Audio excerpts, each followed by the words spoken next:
Bapak Ibu sekalian, selamat pagi. Assalamualaikum warahmatullahi wabarakatuh. Salam sejahtera untuk kita semua.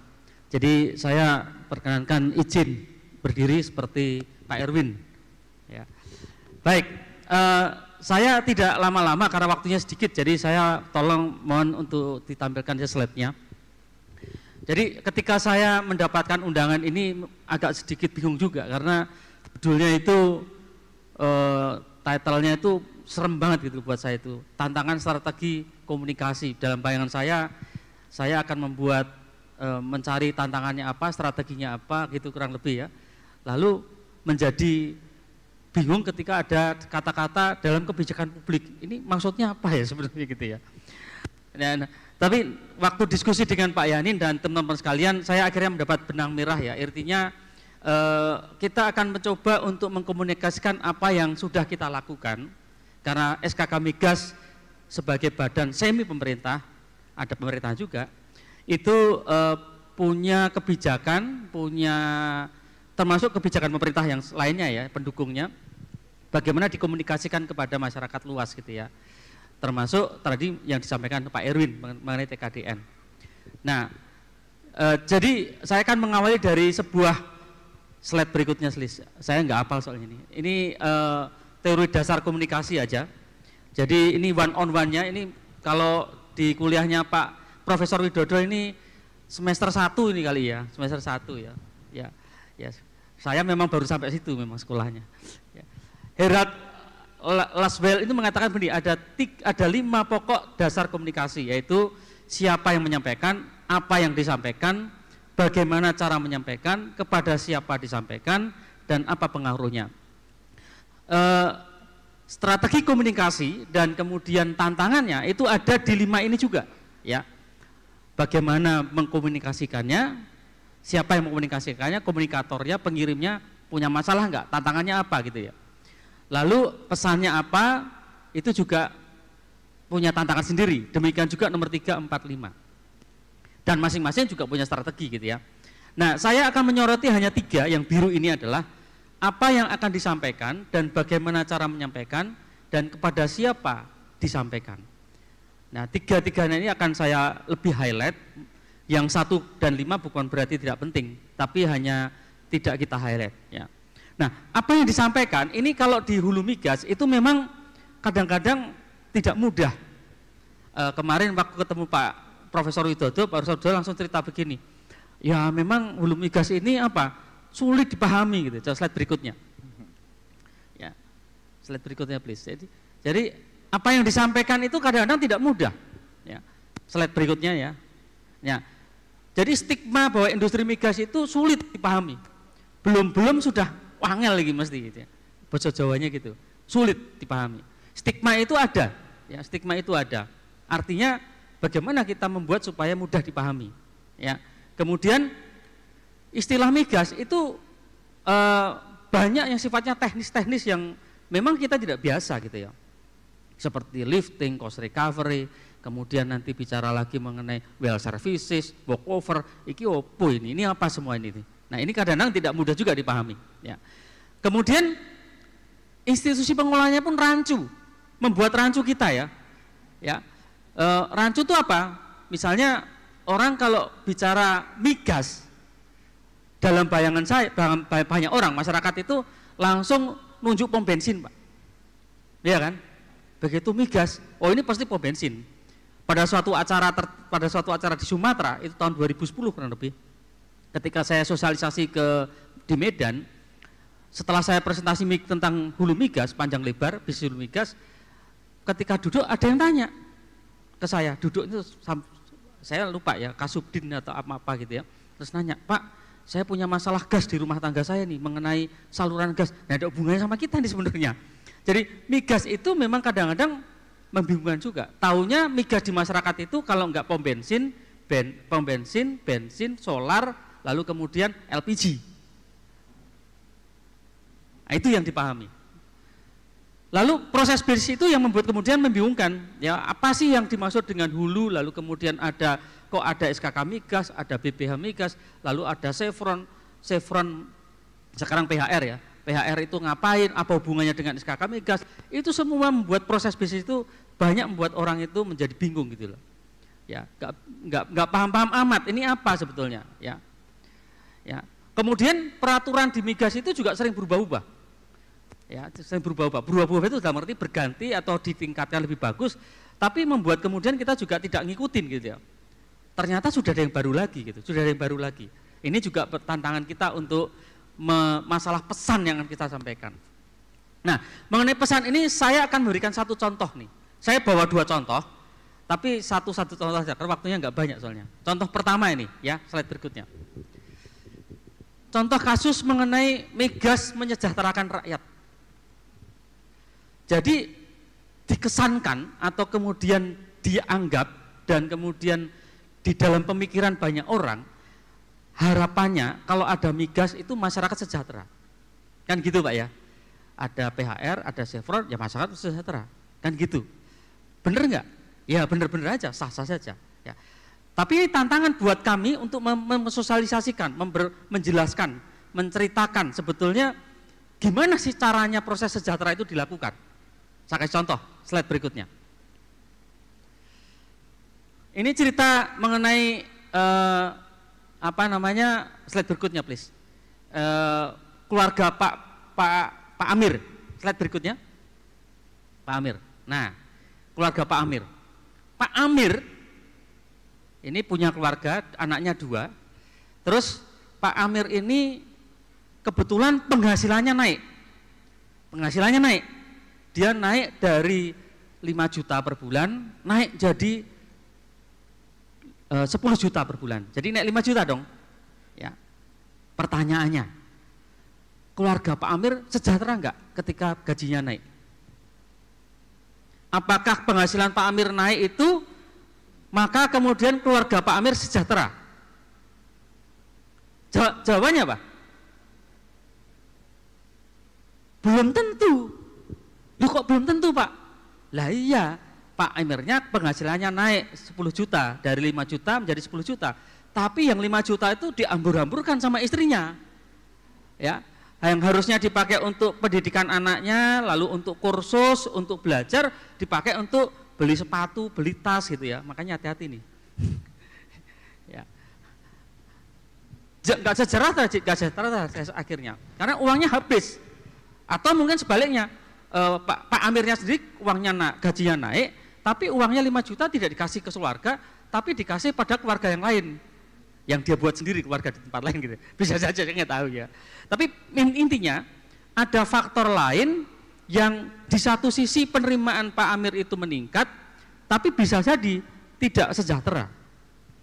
Jadi ada faktor pertama, kesejahteraan itu harus ada kemungkinan ada penerimaan meningkat di sebelah kiri APBN, tetapi di satu sisi sebelah kanan harus dibelanjakan dengan kebijaksanaan juga.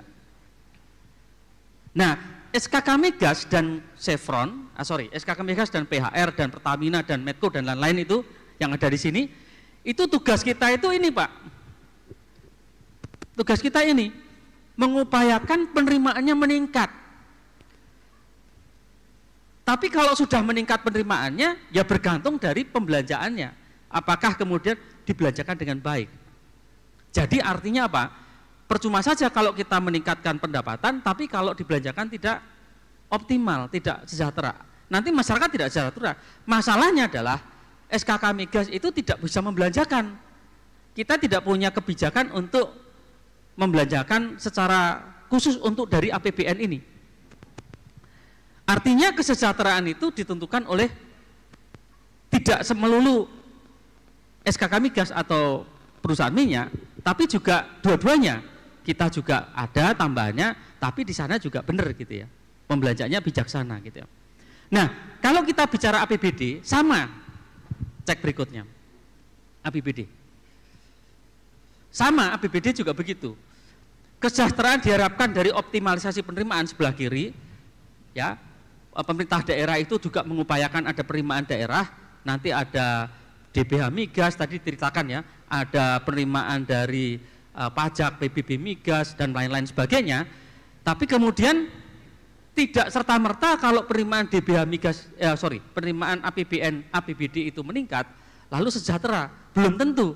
masih harus ada ditentukan oleh yang lain, yaitu bagaimana dibelanjakan. Jadi ada dua sisi.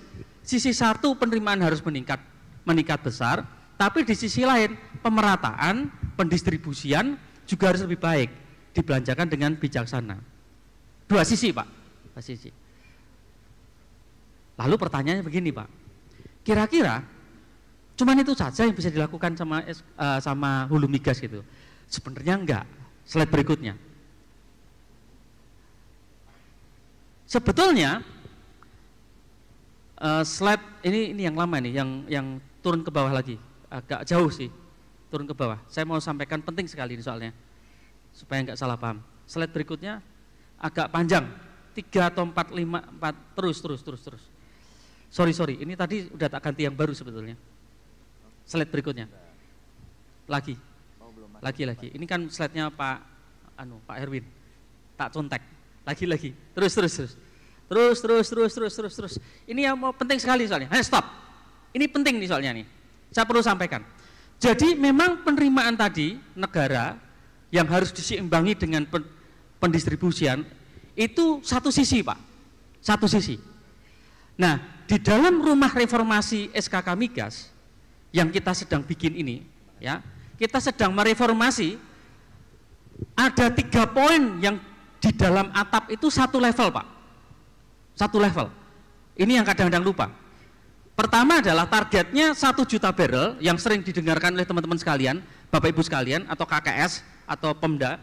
Jadi kita menuju 1 juta barrel tahun 2030. Itu arah kita, objektif kita. Tapi ada juga target yang di dalam atap yang sama. Ini sama, Pak. To increase multiplier effect. Itu dalam satu level, Pak. Satu level. Artinya kalau kita mengejar 1 juta barrel itu penting, meningkatkan multiplier effect itu juga penting gitu loh. Di level yang sama. Ini kadang-kadang tidak diceritakan. Orang hanya tahu 1 juta barrel saja gitu loh. Tapi sebetulnya bersamaan dengan itu diharapkan ada peningkatan dampak berganda kepada masyarakat. Dan biasanya kalau minyak itu dan hulu migas banyak diharapkan multiplier efeknya di daerah lebih banyak gitu ya. Kemudian yang satu level dengan itu adalah environmental sustainability. Jadi itu 3 hal dalam satu atap. 1 juta barrel juga penting, multiplier effect juga penting, tapi juga kita penting untuk adanya environmental sustainability. Jadi kalau misalnya temanya sekarang itu banyak mengatakan mengenai multiplier effect, itu udah pas itu. Jadi kita juga harus angkat banyak-banyak, ya, satu level itu semua, ya. Nah, balik lagi ke tadi. Jadi Bapak Ibu sekalian, kalau kita sudah ada penerimaan yang banyak, diikuti pendistribusian, harus ada satu lagi, yaitu pemberian dampak berganda yang baik kepada masyarakat. Balik yang tadi itu yang tadi lagi terus. Tadi urutannya saya rubah sebetulnya sudah. Nah, sebelumnya.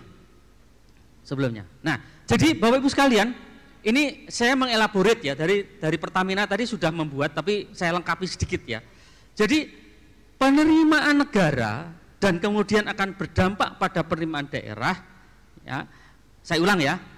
Penerimaan negara yang nanti akan berdampak pada penerimaan daerah dari migas. Artinya apa? Artinya kalau penerimaan migas dari negara itu, penerimaan negara dari migas itu turun, daerah juga turun. Otomatis itu. Ya. Tetapi ada hal lain selain penerimaan negara migas itu, ada penerimaan migas lainnya. Jadi kalau misalnya penerimaan migas itu penentunya adalah lifting dan harga misalnya dan biaya, ada penerimaan migas lainnya. Apa itu? Ada yang pajak-pajak. PBB migas, pajak migas, pajak lainnya itu juga termasuk besar gitu ya. Nah, untungnya masih ada yang lain. Jadi ada 12 dampak berganda yang dinikmati oleh pemerintah daerah atau masyarakat daerah. Mulai dari bisnis penyedia barang dan jasa, tadi TKDN yang disampaikan Pak Erwin, itu valid itu Pak. Jadi kalau ajakan Pak Erwin tadi jelas Pak ya. Jadi kalau kita mau berupaya sama-sama memanfaatkan yang sudah ada, ketentuannya sudah ada. willingness untuk melakukan ada, tinggal kita mau implementasi ini sekarang nih. Mau nggak Bapak Ibu sekalian itu melakukan? Ya, ayo kita lakukan bareng-bareng gitu deh. Tenaga kerja, tadi contoh-contoh dari VP siapa tuh? Pak PHR itu sudah jelas menceritakan bahwa ada lokal upaya untuk orang pekerja lokal untuk masuk. Ada juga TJS dan CSR, ada PE 10%, ada di Migas, PDRD, pajak daerah dan restitusi daerah. Ini jarang juga dilihat nih, ya. Jadi Bapak Ibu Pemda, tolong dimanfaatkan. Ini ada loh penerimaan pajak dari pajak migas dari PDRD. Kalau Anda belum, Bapak Ibu sekalian belum memanfaatkan, manfaatkan aja karena itu hak, ya. Boleh diambil gitu ya. Kadang-kadang tidak ambil karena lupa gitu ya. Lalu ada penggunaan fasilitas pendukung seperti tadi yang diceritakan, pasokan migas untuk kelistrikan dan industri turunan. Nah, ada 12 dampak berganda. Nah, dari 12 ini yang biasanya ya, umumnya besar diterima oleh Pemda dalam konteks APBD itu 2, Pak. Yaitu apa, Pak? Yaitu DBH Migas dan PBB Migas. TJS dan CSR kecil, Pak. Kecil dibandingkan dengan DBH Migas maupun PBB Migas. Jadi TJS dan CSR penting juga, perlu juga diupayakan. Tapi dalam konteks penerimaan daerah itu yang besar 2 itu, DBH Migas dan DBH Migas dan PBB Migas. Ya. Slide berikutnya. Jadi ini salah satu contoh ya, bagaimana kadang-kadang sulit kita untuk menceritakan konten tadi. Nah, ini juga gitu. Ini penerimaan negara dari migas itu kan sekitar 9,5 billion US dollar, sekitar 140 triliun rupiah lah kurang lebih ya. Terus kemudian ada penerimaan lainnya dari yang tadi saya ceritakan, mulai dari pajak-pajak dan seterusnya, mulai pajak daerah, pajak tidak langsung dari hulu migas, ada penerimaan dari sewa aset dan lain sebagainya, ada 7. Nah, yang berikutnya kan yang punyanya Pak Erwin nih, yang slide berikutnya, yang mengenai TKDN. Ya. Oke, jadi Bapak Ibu sekalian itu mengenai konten. Jadi konten itu kita juga kadang-kadang ini sebetulnya salah satu contoh saja, ya, salah satu contoh. Tapi sebetulnya masih punya contoh-contoh lain yang kadang-kadang butuh waktu, butuh kesempatan khusus untuk menceritakan. Ya, ini kesempatan untuk menceritakan TKDN dan dampak multiplier efek. Slide berikutnya. Nah, sekarang mengenai alatnya, slide berikutnya. Agak jauh. Terus.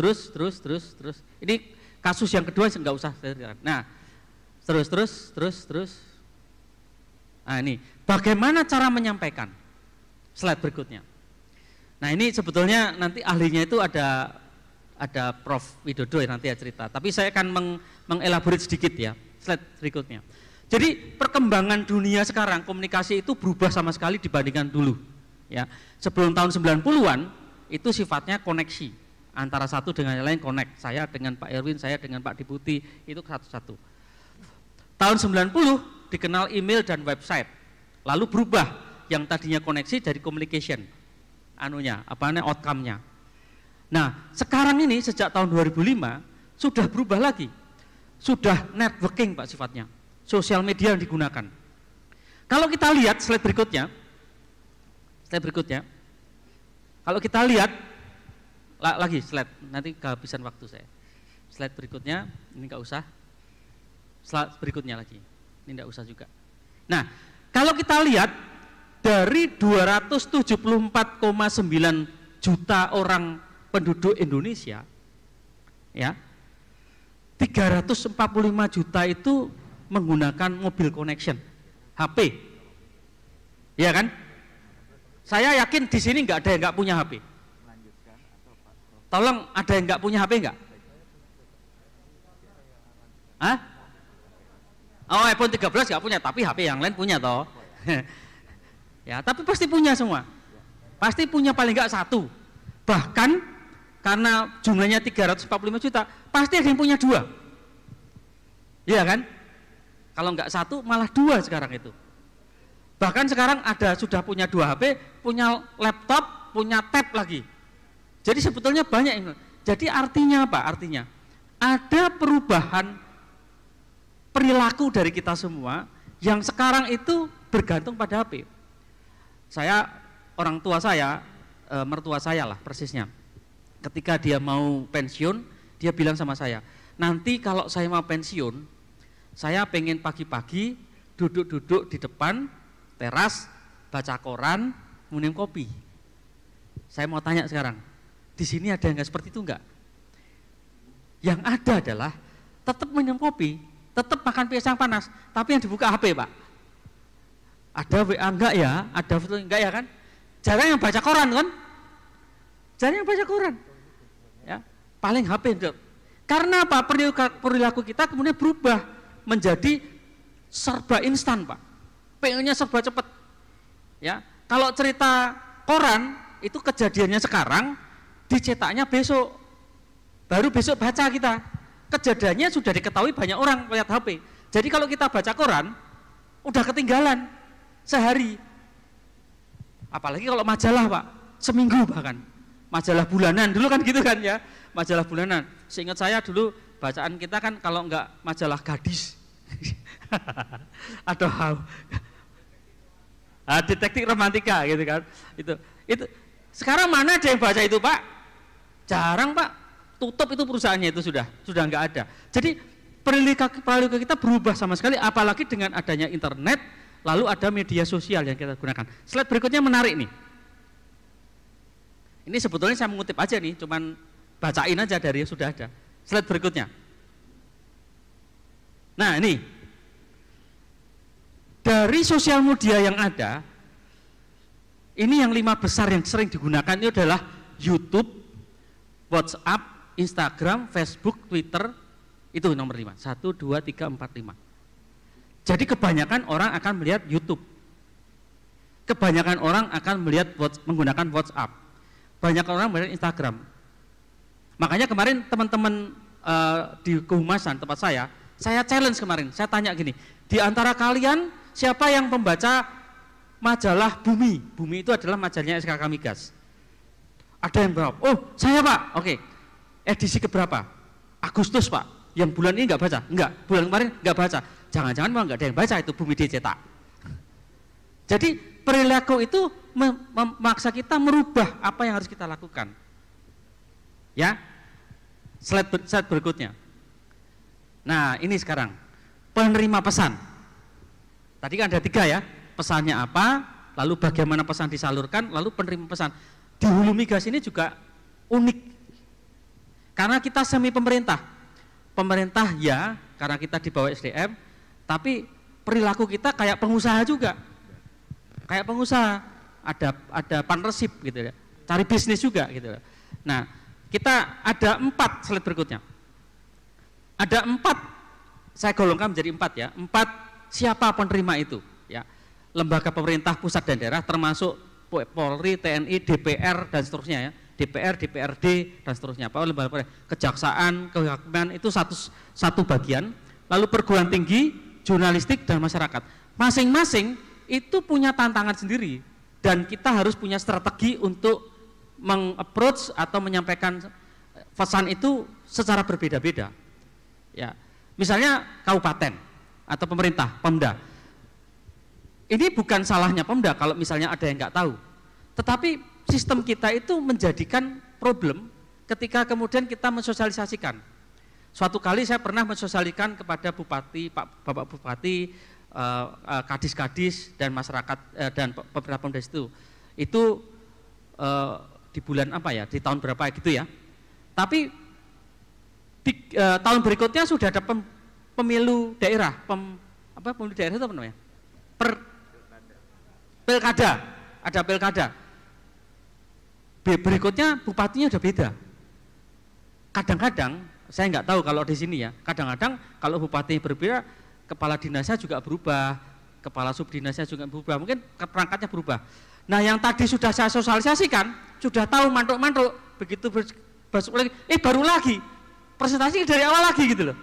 Nah, ini tantangan ini. bukan salah, tapi tantangan buat kita, buat SKK Migas maupun mungkin kita semua juga yang ada di sini ya, bahwa menjadi problem bukan menjadi problem, menjadi tantangan buat kita untuk mensosialisasikan hulu migas. Hulu migas itu sudah susah materinya untuk disosialisasikan, dijelaskan, tapi ketika kemudian sudah jelas, ganti pemerintahan, pemdanya. DPR juga begitu, DPRD juga begitu, sama saja. Ada yang membuat kemudian kita harus mengulang-ulang lagi gitu ya. Nah, perguruan tinggi ini unik lagi. Perguruan tinggi ini atau mahasiswa atau sivitas akademika itu unik lagi, juga unik. Karena gini, di perguruan tinggi itu ada yang memang benar-benar mau sekolah, tapi ada yang benar-benar mau berpolitik. Ada political insight gitu loh. Saya pernah punya pengalaman begini. Suatu saat saya ngasih sosialisasi kepada mahasiswa nih. Sudah jelas semua ya mengenai hulu migas ya. Saya deketin satu meja ngobrol, Pak, wah ternyata banyak juga ya yang manfaat dari hulu migas itu kepada mahasiswa. Kita bisa dapat beasiswa, kita, oh ya bagus, bisa magang gitu kan, oh ya. Tapi Anda, Bapak Ibu tahu nggak? 3 minggu kemudian orang yang sama demo Pak di kantor saya. Bisa terjadi Pak, karena apa yang kita sampaikan itu nggak relate dengan motivasi dia memang mau demo gitu ya. Ya, sekali lagi ini juga perlu, ini adalah tantangan kita juga untuk menyampaikan bagaimana caranya gitu ya. Mohon maaf Pak Rinto, waktu Habis. tinggal sedikit lagi Pak, 2 Ya, menit. Oke, jadi sebelumnya, dikit lagi. Jurnalistik dan media serta masyarakat total, selesai kan? Pas. Nah, sepenutupnya begini. Penutupnya, karena Bapak Ibu sekalian punya HP toh, tolong HP-nya diangkat Bu. Saya nggak punya pantun. Jadi saya punyanya HP itu. Yang punya HP mohon dibuka. Terus Bapak Ibu sekalian ke tab YouTube. Ada YouTube? Ya, tolong di tab YouTube. Setelah tab YouTube, saya juga akan tab. Terus searching di sana, tag searching. Searching itu mencari ya, mencari. Terus ditulis di sini SKK Migas TV. Nah, SKK Migas TV, sudah. Nah, langsung diklik. Kasih diklik. Nah, Anda akan melihat kita punya SKK Migas TV. Ya, oke. Kemudian 2 step lagi, yang paling penting nih, klik subscribe. Ya, tolong satu-satu. Mantap. Tip subscribe udah? Subscribe? Sudah? Nah, terus sebelah kanan ada gambar lonceng, diklik lonceng juga. Nah, kalau begitu Anda sudah sah menjadi komunikator SKK Migas. Baik, terima kasih. Ya. Kita beri aplaus buat Pak Rinto.